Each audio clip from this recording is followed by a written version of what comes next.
Bisa Butler's work has a way of stopping people in their tracks. Amazing, right? Oh my gosh. Her life-size portraits look like they're from the strokes of a painter's brush. But Butler is a quilt maker, weaving fabrics of all kinds into celebrations of black life in America.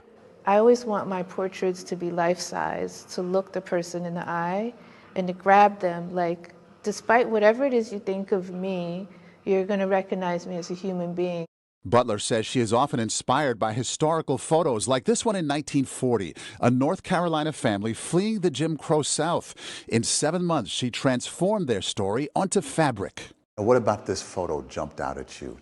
What jumped out at me was that this family was so unified and coming so far, and that they were seeking better. She learned to sew from her mother and grandmother and started out as a school art teacher. Now her work graces major magazine covers.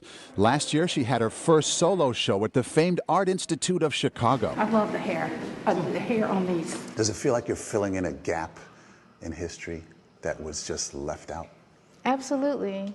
Absolutely. I feel like our history has often been either concealed, deliberately erased, or ignored. And I feel that African American history is American history. We contributed to this country just as much as anybody else. Butler perfects her craft at home in New Jersey, painstakingly choosing every fabric and stitch to bring her work to life. This one took how long, start to finish, to complete? This took a month. I love the hair. Thank you. I mean, I'm looking at lace. I Yes. would never see that as somebody's hair. Yeah, but I knew I wanted that because his afro is always so well taken care of. You know about the afro, it has to glisten.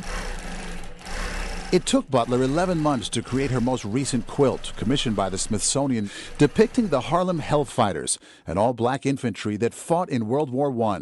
They were showing the world that they can be brave, that they are men, not boys. They hoped that if they fought valiantly in Europe, that when they came back to the U.S., they would be treated differently. They were not.